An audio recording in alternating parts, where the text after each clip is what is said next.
हेमंत विश्व शर्मा जी जब से असम के मुख्यमंत्री बने, एक लगन के साथ आज असम की स्वास्थ्य सेवाओं को गुजरात, महाराष्ट्र और कर्नाटक जैसे विकसित राज्यों के समकक्ष बनाने में हेमंत भाई सफल हुए हैं, इसमें दो राय नहीं।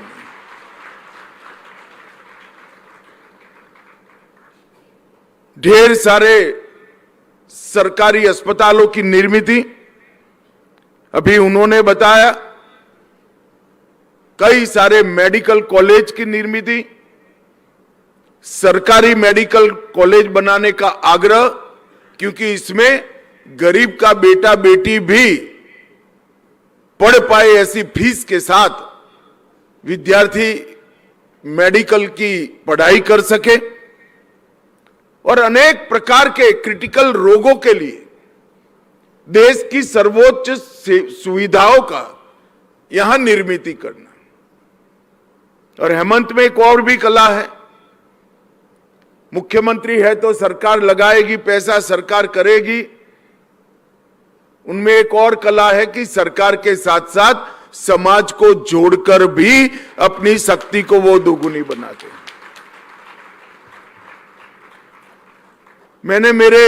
दिल्ली के निवास पर स्वर्गीय रतन टाटा जी को कहा था कि एम्स में कैंसर के अस्पताल में इतने सारे ऑपरेशन थिएटर होने के बावजूद भी 6 माह का वेटिंग लिस्ट चलता है, और ये देश के लिए अच्छी स्थिति नहीं है। हमने उनको दिल्ली के एम्स में देश के जिस जिस हिस्से से कैंसर के मरीज आते हैं इसकी सूची थमा दी थी, और मैं आज स्वर्गीय रतन टाटा को बड़े भाव के साथ याद करना चाहता हूं। इन्होंने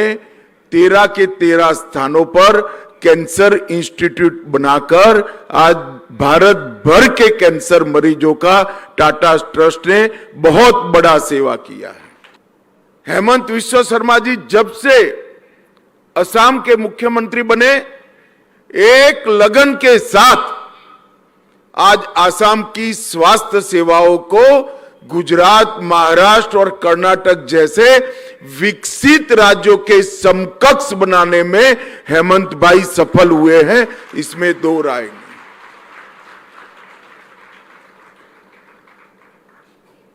ढेर सारे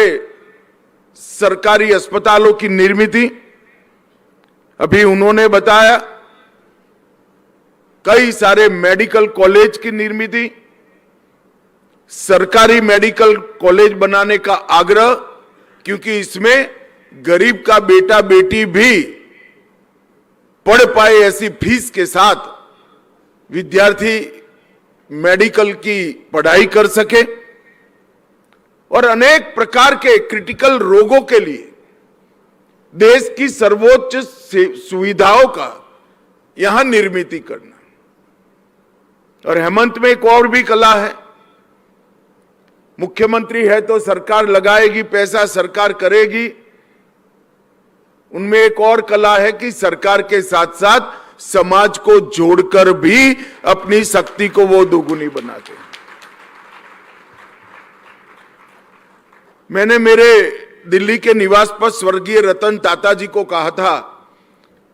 कि एम्स में कैंसर के अस्पताल में इतने सारे ऑपरेशन थिएटर होने के बावजूद भी 6 माह का वेटिंग लिस्ट चलता है, और ये देश के लिए अच्छी स्थिति नहीं है। हमने उनको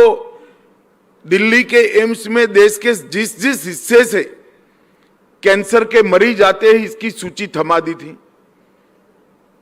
और मैं आज स्वर्गीय रतन टाटा को बड़े भाव के साथ याद करना चाहता हूं। इन्होंने 13 के 13 स्थानों पर कैंसर इंस्टीट्यूट बनाकर आज भारत भर के कैंसर मरीजों का टाटा ट्रस्ट ने बहुत बड़ा सेवा किया है।